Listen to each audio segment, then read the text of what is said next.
नमस्ते, मैं हूं प्रद्युम्न शर्मा।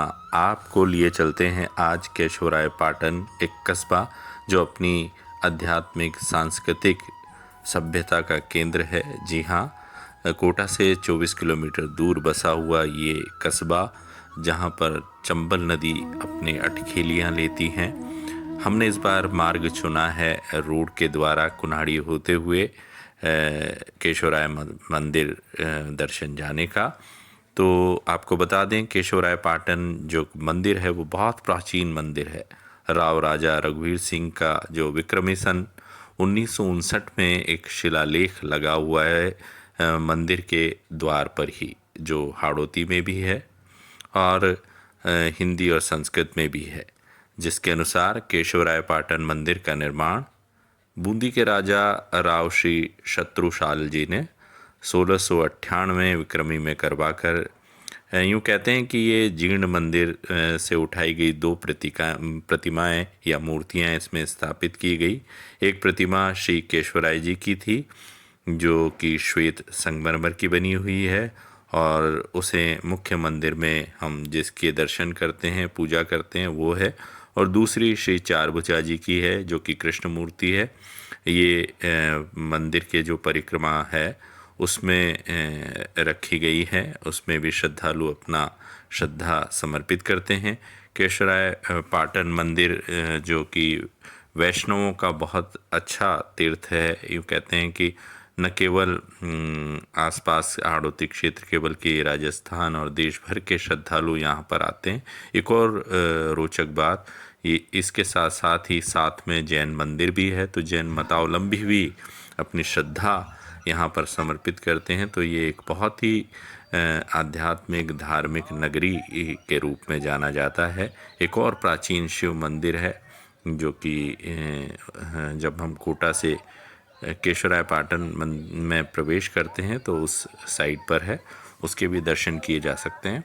और ख़ास तौर पर आजकल युग है, कार्तिक मास चल रहा है, और कार्तिक में मेले की जब बात करते हैं तो यहाँ का कार्तिक मेला बहुत प्रसिद्ध है। और कार्तिक मास के दौरान वो बहुत ही, यहाँ आसपास के जो दुकानदार हैं, विक्रेता हैं, झूले वाले हैं, वो यहाँ पर आते हैं, रोज़गार प्राप्त करते हैं। और आसपास के ग्रामीण क्षेत्रों में ये बहुत ही उल्लास का माहौल होता है।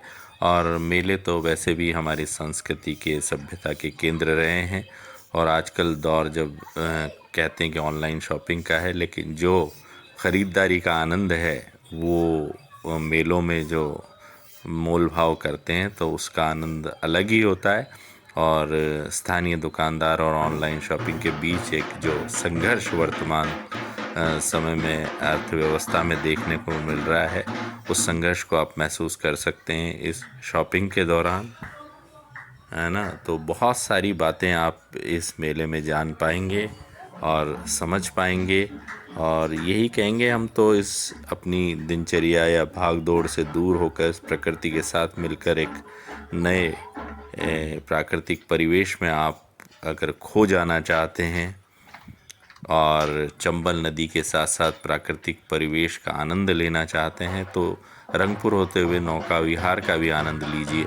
जो नौका विहार का आनंद है, चंबल की लहरों पर अटखेलियाँ लेते हुए स्वच्छ जल में आप एक अलग ही सुकून और आनंद का अनुभव करेंगे। ये ऐसा अनुभव है जो अद्वितीय है, अनोखा है। इसे हम अनुभव करते हुए प्राकृतिक सौंदर्य में डूबने के समान मान सकते हैं, और ये आपको आनंद देगा, सुकून देगा, ऐसा हमारा मानना है।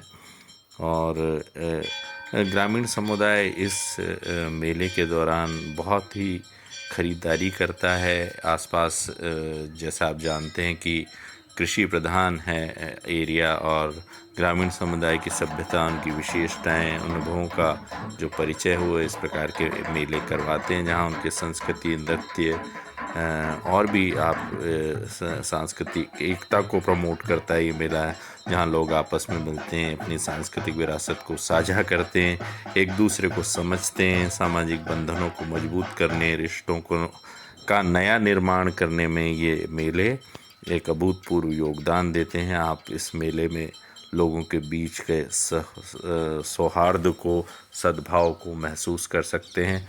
और यहाँ पर विभिन्न स्थानीय आइटम, हस्तशिल्प और लोगों के बीच उत्साह और उमंग को देखकर आप भी अभिभूत होंगे, ऐसा मानना है। और ये कार्तिक मास चल रहा है, तो कार्तिक मास के दौरान तो यूँ कहते हैं कि इस मास को माफ़ कीजिए, इस मास को दामोदर मास के रूप में भी जाना जाता है। तो ये महीना तो वैसे भी आध्यात्मिक उन्नति के लिए, तीर्थ के लिए, दान के लिए, यज्ञ के लिए, दीपदान के लिए, जप तप और पूजा के लिए बहुत ही विशेष है। और इस दौरान किए गए आपके जो आध्यात्मिक कर्म हैं वो बहुत अच्छा फल देते हैं, ऐसी मान्यता है।